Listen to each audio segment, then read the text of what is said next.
Hello everyone, my name is Jess Prins. As a 5th grade teacher, I've seen how important it is for students to feel connected to what they're learning, especially in science. Today I'll be sharing my Capstone project, which focuses on culturally responsive science instruction and the conditions needed to implement it successfully in the classroom.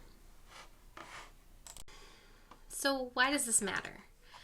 When we think about science education, we often treat it as neutral, but in reality, many students do not see themselves reflected in science.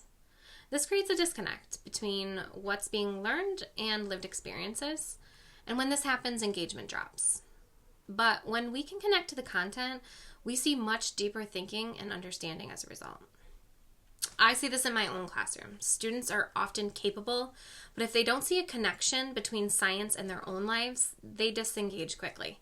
Science can feel like something distant or only for certain types of people. My research question is, what are the conditions for successful implementation of CRT within science instruction? So instead of just asking if it works, I wanted to understand what needs to be in place for it to work effectively in our schools for all of our students. So what exactly is CRT in science? Well, we often hear about CRT within ELA curriculums, but not as much in other areas. CRT in science means basically what it means in every other area. It means centering students' identities and experiences and connecting content to real-world contexts. This ensures all students have access to meaningful learning. It's about making science relevant and accessible, not just an abstract concept. This doesn't mean completely changing the curriculum or standards. Instead, it's about how we teach the content. For example, instead of teaching on a generic unit on ecosystems, we might connect it to local environments students are familiar with. It also means giving students multiple ways to show understanding, which supports a wider range of learners. So CRT is really about access, relevance, and inclusion. Through my research, 4 major themes have emerged. Number 1 being teacher beliefs, number 2, professional development, number 3, student identity, and 4, curriculum design. These themes all work together to support or sometimes limit implementation of CRT. The first theme is teacher beliefs. Research shows that what teachers believe about equity and student ability directly impacts their instruction. However, there's often a gap between what teachers believe and what they actually do in the classroom. This is where support becomes critical. One important point from the research is that even when teachers believe in equity, they may not always know how to implement it in practice. That gap's really important. It shows that belief alone isn't enough. Teachers need concrete strategies, they need time to reflect, and support from their school systems. Without these conditions, it's difficult to make lasting changes in instruction. The second theme is professional development. This goes hand in hand with teacher beliefs. We need high quality PD. It's essential for change in teaching practices. These PDs cannot be one and done. This is an ongoing process that must include active learning, collaboration, and ongoing support. The research also emphasizes that one-time workshops are not effective. Teachers need ongoing opportunities to work with their colleagues and to apply what they're learning. That's why my project is going to focus on multiple sessions with follow-up implementation rather than a single presentation. The goal is to support real change, not just awareness. The third theme focuses on student identity. When students see their culture and experiences reflected in learning, they're more engaged in any subject. In science, they can begin to see themselves as capable scientists. This is especially important at the upper elementary level, where students are starting to form stronger academic identities. If they don't see themselves reflected in science at this stage, they may begin to believe that science isn't for them. On the other hand, when they do see themselves represented, it can change how they view their own abilities and future opportunities. Finally, the 4th theme is curriculum design. Effective science instruction should connect to students' lives and their communities. When we combine inquiry-based learning with culturally relevant content, we can increase both engagement and, as a result, rigor. As with anything else, there can be some real challenges involved here. Teachers often face limited professional development in all topics. They have rigid curriculum programs, time constraints, and pressure from that looming standardized test. These factors can make implementation very difficult. These challenges are important because they show that CRT is not just an individual teacher responsibility, it's a systemic issue.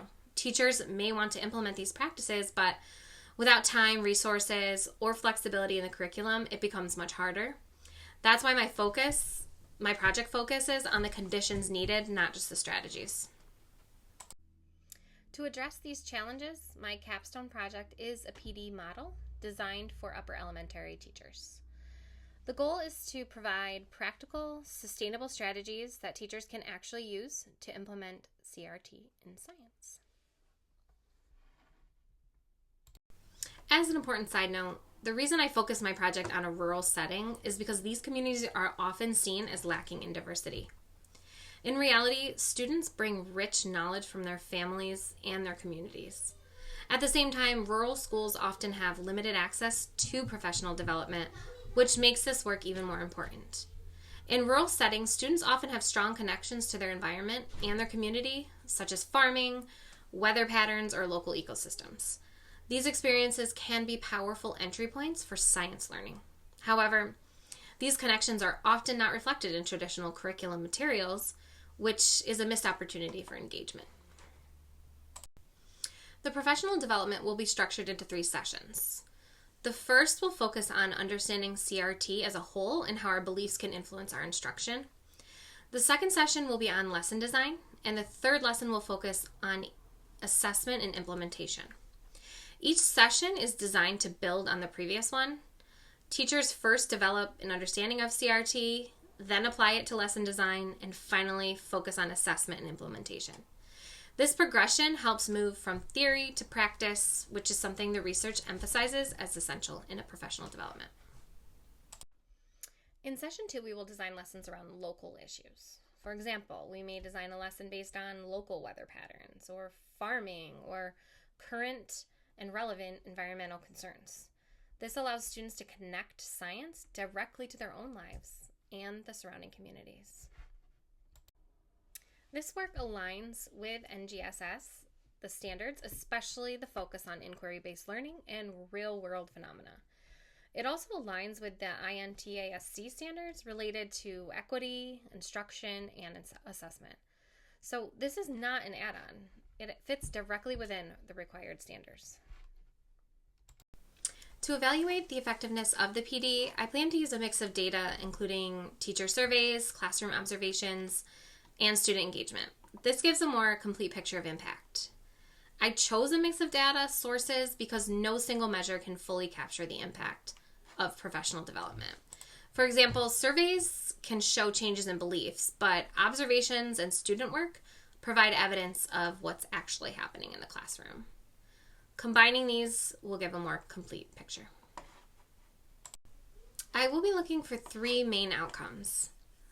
First is teacher understanding, second, instructional practice, and the third is student engagement. These will help determine whether the PD is actually making a difference. These outcomes are connected.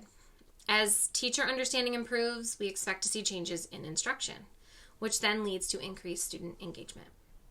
So the goal is not just teacher learning, but a ripple effect that ultimately impacts students. The biggest takeaway is that culturally responsive teaching is not just about strategies.